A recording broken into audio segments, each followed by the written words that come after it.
What's going on, YouTube? Burkhart Meal Tech here. This is going to be the prelude video to my testing of the Ka-Bar BK7.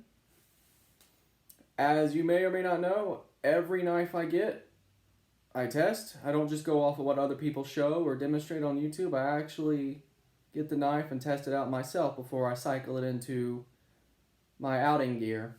So, I'm not just going to run over the specs and make it the same old cookie cutter knife tabletop. I'm going to compare it to what I think is safe to say when someone says Ka-Bar knife and doesn't give a specific model name, what comes to mind, which is the Ka-Bar utility / fighting knife. There's a lot of history in this knife.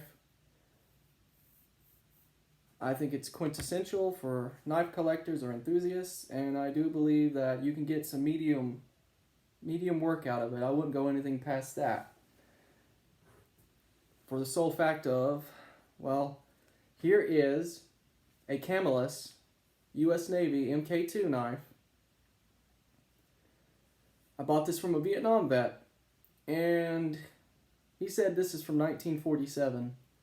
I haven't found a date stamp on it anywhere, but it is a pretty old knife. Now, you can see it's missing one of the leather stacks here, and if you look closely in there, for you people who are new to knives, what you see in there that's blocking the light from my face, that's actually the knife tang.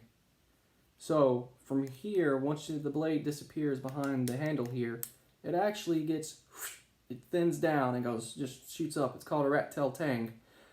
I don't know if it's tapered, where it stays thick like this, and then tapers down to a thinness as it goes, or if it just, and then just goes that way.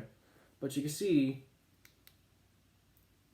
there's your tang of the knife, and then of course they got the pommel right here pinned on it. Where's the pin? There's the pin. You can barely see it, but there's the pin.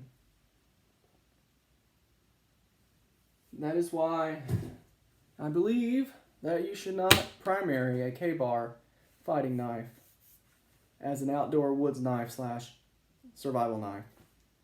Now,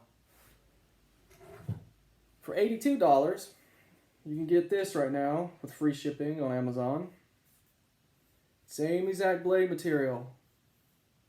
1095 Crowvan, 7 inches.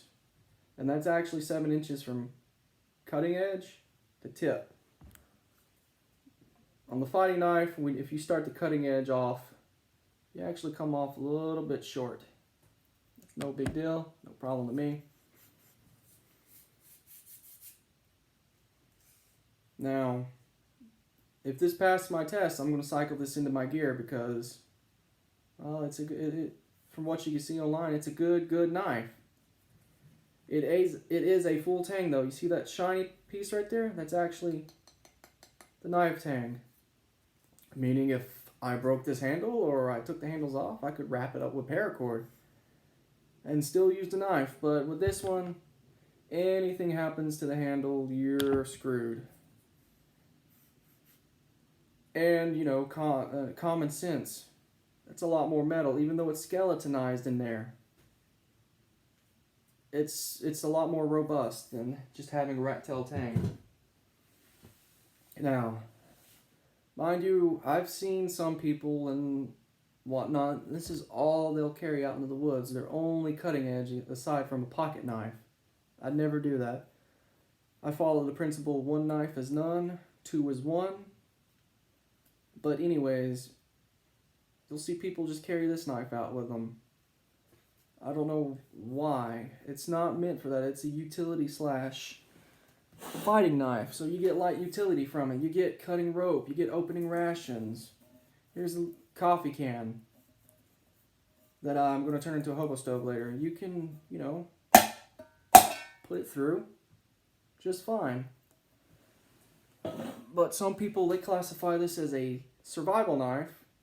And if you want me to do a video on how I classify my knives, I don't really throw the word survival knife in there. But they classify this as a survival knife. This is the first knife I learned how to make a fire with. It's good for splitting down small pieces of wood that are... You can get away with the size of my wrist. I got pretty thin wrists. That's about the thickness of my wrist right there. You can get away with it. I wouldn't do hardwoods with it for too long though, but softwoods, pine, whatnot, yeah. You can get away with it if that's all you want to do. But if you think you're going to go out in the woods and just start whacking on, bringing down trees, or just taking a pommel and just the back of it, a maul, a baton, and you're just going to be getting in there, splitting things like that, and you're going to be doing oak like that or whatnot. You're not. There's really no need to split oak like that with any knife, but you can with certain knives, especially one like this. You get away with it, or the BK9, that's a beast. But I would not trust my life with this if I was out in a survival situation. I know that term gets thrown around a lot. But if I had a multiple night inconvenient camp trip and I actually needed to process quite a bit of wood for shelter building, it's not just fire stuff, just shelter building, that's where you're going to be splitting down a lot, or really getting in there, hitting on the back of your knife with a baton to make bigger notches for shelter building. I wouldn't want that one.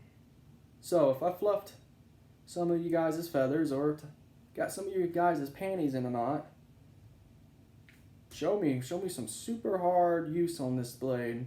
Continued super hard use, not just one video's worth. Don't just show me where you go out for an hour or two and you build a super shelter or anything like that, or a raised platform shelter. No, I want to see some hard use on this knife multiple times throughout months. Then get back with me. Show me.